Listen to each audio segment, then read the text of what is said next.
Jangan lupa subscribe YouTube channel Metro TV News dan jangan lupa nyalakan notifikasinya. Pemirsa, kasus baru COVID-19 di Indonesia dalam sepekan terakhir mengalami tren penurunan. Apakah memang di Indonesia penyebaran virus corona sudah mulai melandai ataukah ada hal lainnya? Kita akan berdialog dengan epidemiolog Universitas Indonesia Tri Yunis Miko. Selamat malam, Pak Tri. Selamat malam, Pak Ade. Ya, Pak Tri, total di minggu kemarin terdapat 23.173 kasus baru. Dengan hari Minggu 1 November menjadi angka terendah. Apakah yang menjadikan ini penurunan kasus di beberapa hari terakhir ini, Pak? Ya, jadi kalau jumlah kasus COVID baru itu belum sebagai patokan. Kalau tidak dengan positivity rate-nya. Jadi lihat dua-duanya. Kalau jumlah spesimen menurun, pasti jumlah kasusnya menurun. Tapi positivity rate-nya saya lihat relatif sama. Masih kita di atas 8 positivity rate-nya. Baik, ada indikator lain yang memang harus dilihat begitu ya. Tapi Pak Tri, padahal kan di pekan kemarin terjadi libur panjang. Ini juga pasti pertanyaan banyak orang. Ternyata jumlah orang positif mengalami penurunan. Bagaimana menjelaskan hal ini? Ya, jadi sekarang belum terlihat efek dari libur panjang. Jadi hari pertama masuk, kemudian hari ketiga sampai hari ketujuh harusnya dapat dilihat. Tapi kalau ada keterlambatan lab, karena lab ya di Jakarta terlambat 2 hari, kalau di provinsi lain mungkin terlambat 3 hari, 4 hari. Jadi kita akan lihat sekitar 6 hari lagi atau 7 hari lagi. Akan terjadi peningkatan ringan kasus COVID-19. 6 hari lagi atau 7 hari lagi akan ada peningkatan ringan begitu ya? Ya. Itu adalah prediksi Jadi Anda pasca libur panjang kali ini, Pak? Iya, jadi kalau dampak ringan itu adalah peningkatan ringan dari libur panjang ini. Kalau sedang, kalau berat. Kalau berat itu bahkan lebih 2 kalinya, begitu. Jadi akan terjadi reproductive number-nya R-nya sama dengan 2. Kalau sedang mungkin 1,5 sampai 2, begitu. Kalau ringan di bawah 1,5, begitu.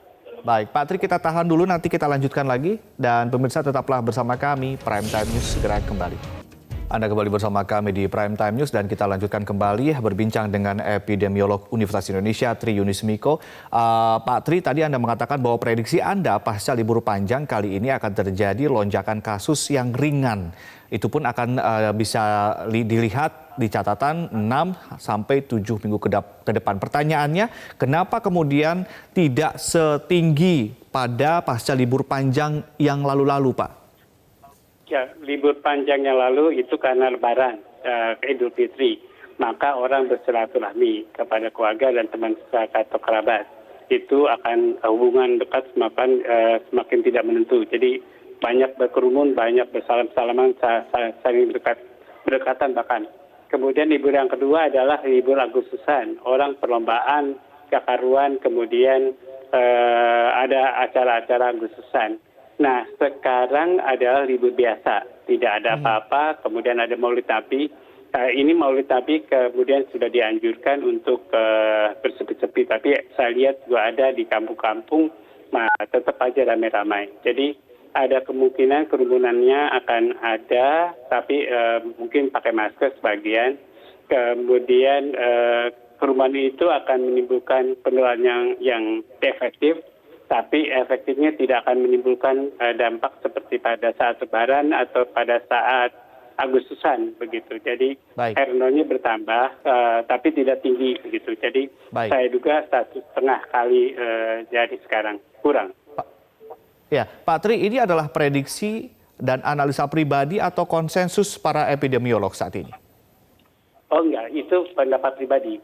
Jadi semua orang bebas memperkirakan apakah ini efek sedang, apakah efek ringan.